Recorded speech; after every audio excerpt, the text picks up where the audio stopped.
بسم اللہ الرحمن الرحیم۔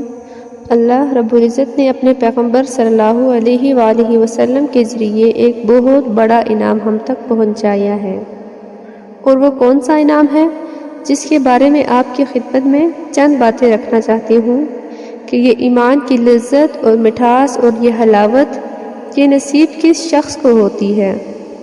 دیکھیں، کھانا انسان کی جسمانی ضرورت ہے۔ کھانا اور پینا یہ انسان کی جسمانی غذا ہے، اور اللہ کی طرف سے نازل شدہ وحی، قرآن اور حدیث یہ سب روح کی غذا ہے۔ کھانا پینا جتنا اچھا ہوگا اس کی لذت زبان محسوس کرتی ہے، تو ایسے ہی ایمان جتنا اچھا ہوگا تو اس کی لذت دل محسوس کرتا ہے۔ انسان جسمانی طور پر اگر بیمار ہو جائے تو اچھے سے اچھا کھانا بھی اس کے سامنے رکھ دے تو اسے کڑوا لگتا ہے۔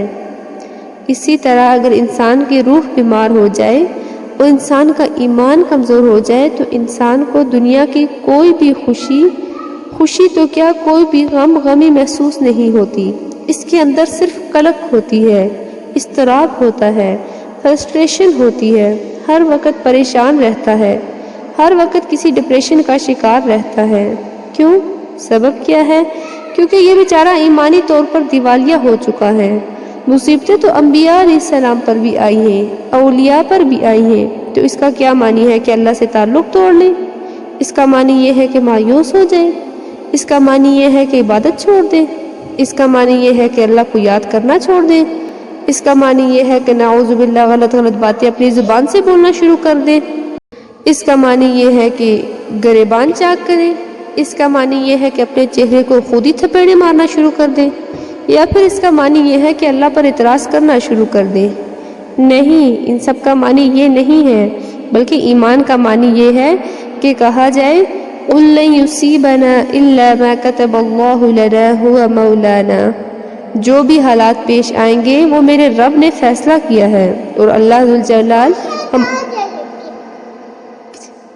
ذوالجلال ہمارا مولا ہے، وہی ہمارا مالک ہے، اس کے فیصلے پہ ہم راضی ہیں۔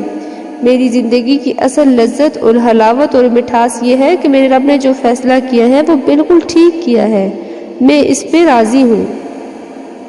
کیونکہ اللہ رب العزت فرماتے ہیں کہ اے میرے بندے، ایک تیری رضا ہے اور ایک میری رضا ہے، ہوگا وہی جو میری رضا ہے، تو اس لیے تو کر وہی جو میری رضا ہے، تو تجھے ملے گا وہی جو تیری رضا ہے۔ سب سے بڑی بات کہ اگر ہم اللہ رب العزت کی رضا میں راضی رہنے لگ جائیں تو ہمیں کوئی مشکل ہی نہیں لگے گی، ہمیں کوئی پریشانی ہی نہیں لگے گی، کیونکہ اللہ رب العزت اپنے بندے سے 70 ماؤں سے زیادہ پیار کرتا ہے۔ تو یہ تھی ہماری آج کی ویڈیو، امید کرتی ہوں کہ ہماری آج کی ویڈیو آپ کو پسند آئے گی۔ اگر ہماری یہ ویڈیو آپ کو پسند آئی تو ویڈیو کو لائک اور چینل کو سبسکرائب ضرور کیجیے گا۔ تب تک کے لیے اللہ حافظ، وآخر دعوانا ان الحمد للہ رب العالمین۔ آمین آمین آمین۔